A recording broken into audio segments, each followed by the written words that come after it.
How do you explain when things don't go as we assume? Or better, how do you explain when others are able to achieve things that seem to defy all of the assumptions? For example, why is Apple so innovative? Year after year after year after year, they're more innovative than all their competition. And yet, they're just a computer company. They're just like everyone else. They have the same access to the same talent, the same agencies, the same consultants, the same media. Then why is it that they seem to have something different? Why is it that Martin Luther King led the civil rights movement? He wasn't the only man who suffered in a pre-civil rights America, and he certainly wasn't the only great orator of the day. Why him? And why is it that the Wright brothers were able to figure out controlled powered manned flight when there were certainly other teams who were better qualified, better funded, and they didn't achieve powered manned flight, and the Wright brothers beat them to it? There's something else at play here. About 3.5 years ago, I made a discovery, and this discovery profoundly changed my view on how I thought the world worked, and it even profoundly changed the way in which I operate in it. As it turns out, there's a pattern. As it turns out, all the great and inspiring leaders and organizations in the world, whether it's Apple or Martin Luther King or the Wright brothers, they all think, act, and communicate the exact same way, and it's the complete opposite to everyone else. All I did was codify it. And it's probably the world's simplest idea. I call it the golden circle.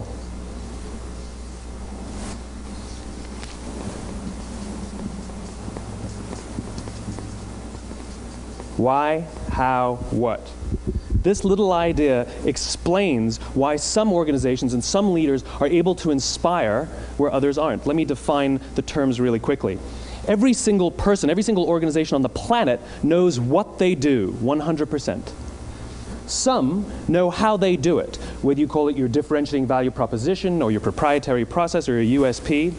But very, very few people or organizations know why they do what they do. And by why, I don't mean to make a profit. That's a result. It's always a result. By why, I mean what's your purpose? What's your cause? What's your belief? Why does your organization exist? Why do you get out of bed in the morning? And why should anyone care? Well, as a result, the way we think, the way we act, the way we communicate is from the outside in. It's obvious. We go from the clearest thing to the fuzziest thing. But the inspired leaders and the inspired organizations, regardless of their size, regardless of their industry, all think, act, and communicate from the inside out. Let me give you an example. I use Apple because they're easy to understand and everybody gets it. If Apple were like everyone else, a marketing message from them might sound like this: we make great computers.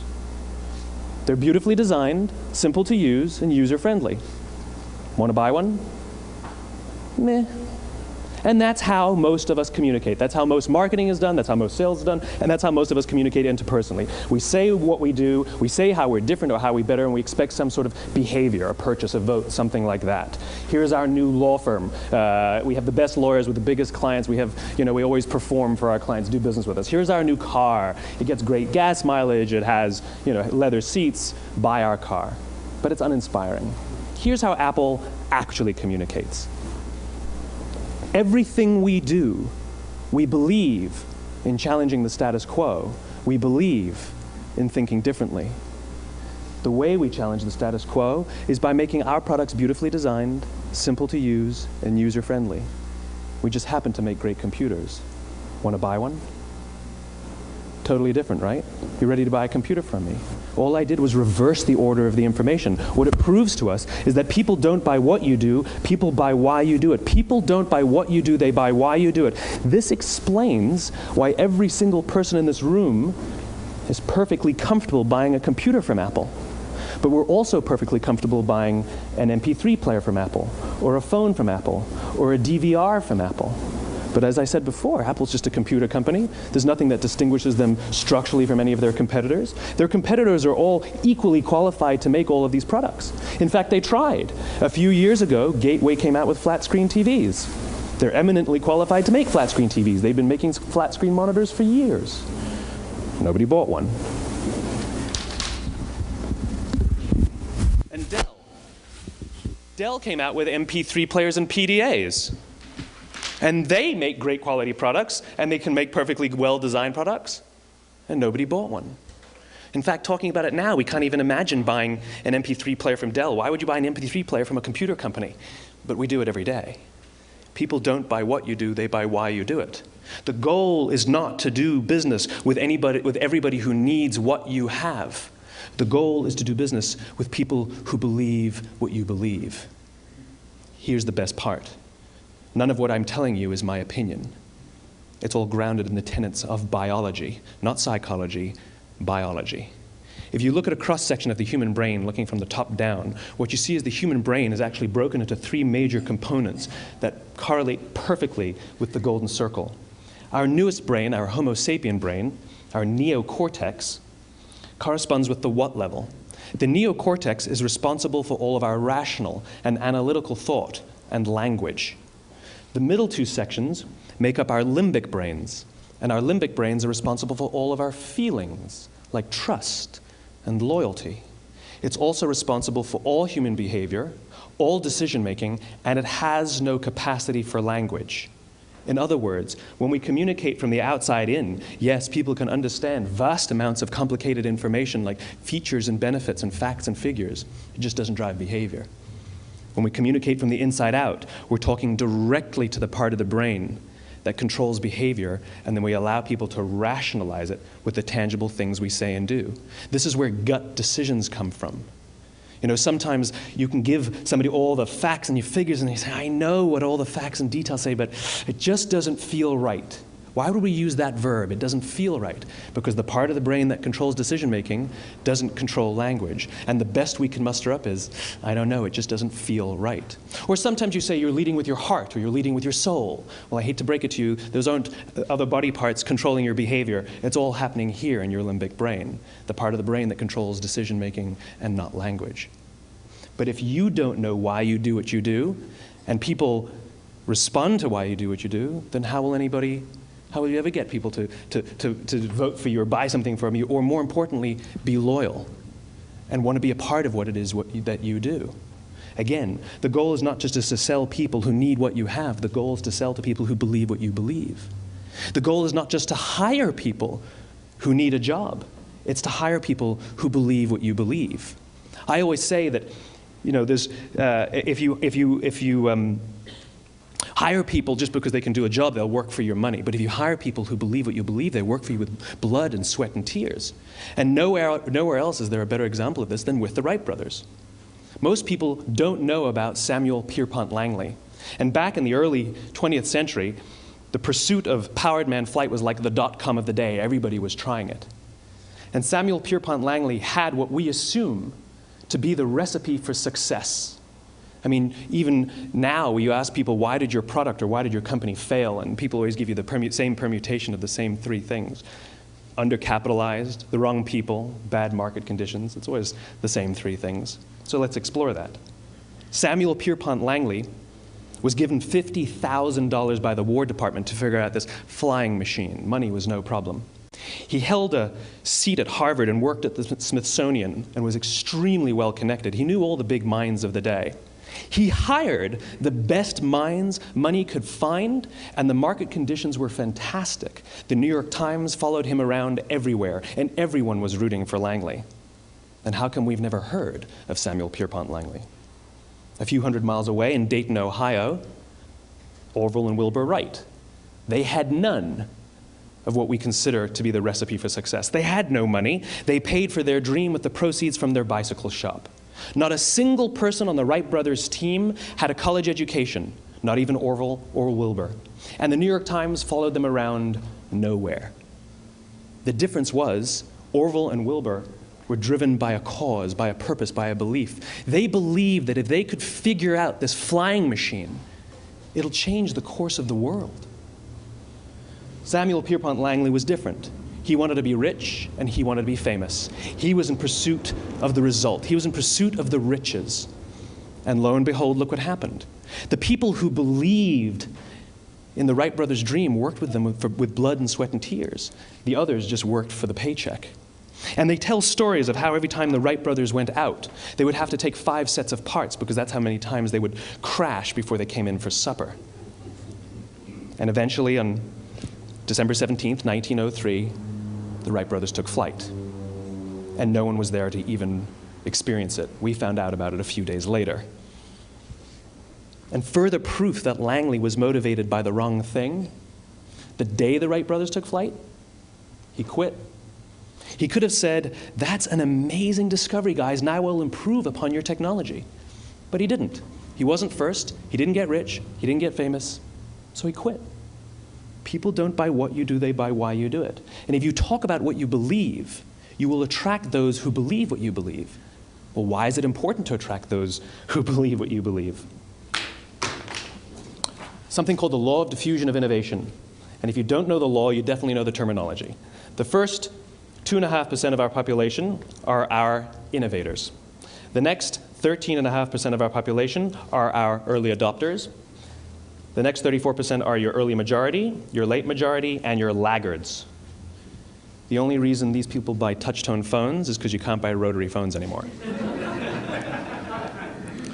We all sit at various places at various times on the scale, but what the law of diffusion of innovation tells us is that if you want mass market success or mass market acceptance of an idea, you cannot have it until you achieve this tipping point between 15 and 18% market penetration, and then the system tips.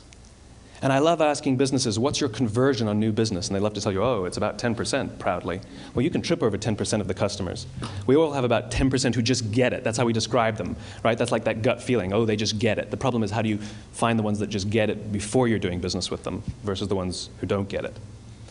So it's this here, this little gap, that you have to close, as Geoffrey Moore calls it, crossing the chasm.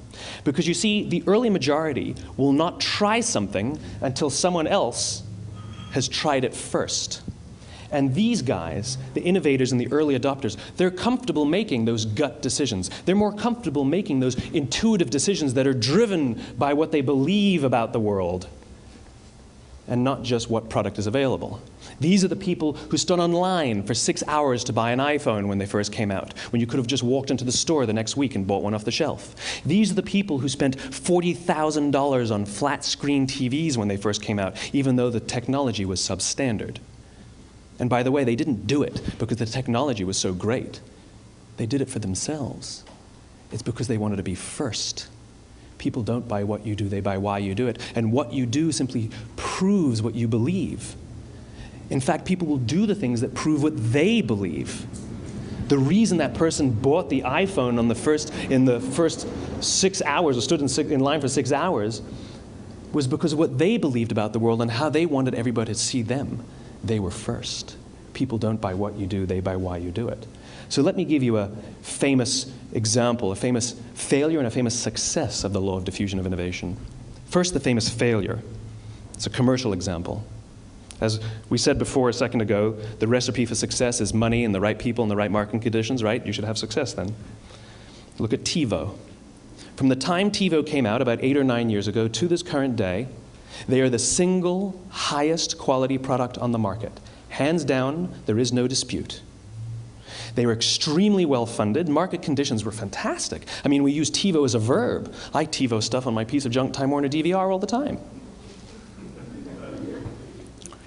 But TiVo is a commercial failure. They've never made money.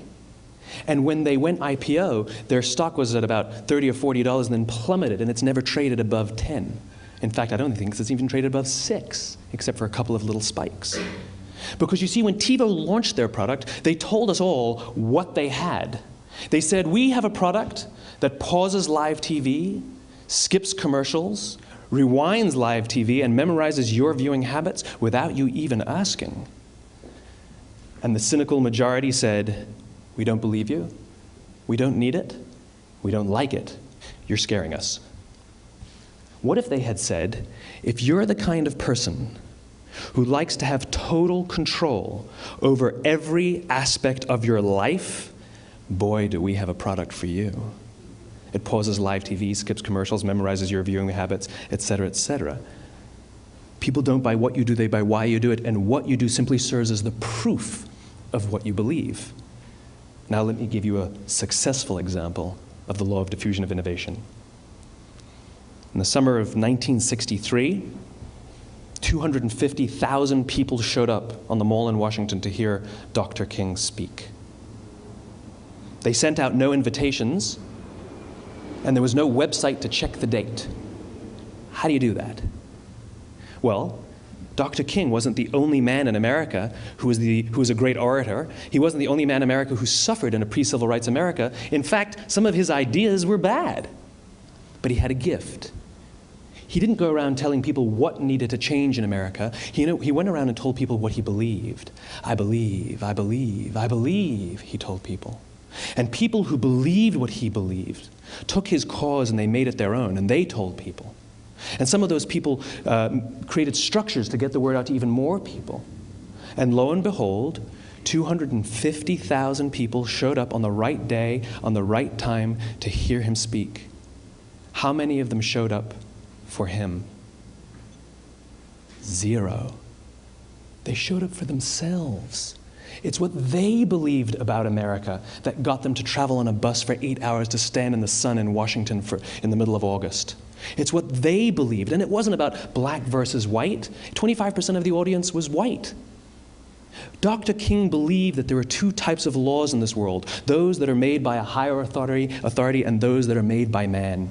And not until all the laws that are made by man are consistent with the laws that are made by the higher authority will we live in a just world. It just so happens that the civil rights movement was the perfect thing to help him bring his cause to life. We followed him not for him, but for ourselves. And by the way, he gave the I have a dream speech, not the I have a plan speech. Listen to politicians now with their comprehensive 12-point plans. They're not inspiring anybody. Because there are leaders and there are those who lead. Leaders hold a position of power or authority, but those who lead inspire us. Whether they're individuals or organizations, we follow those who lead not because we have to, but because we want to. We follow those who lead not for them, but for ourselves. And it's those who start with why that have the ability to inspire those around them or find others who inspire them. Thank you very much.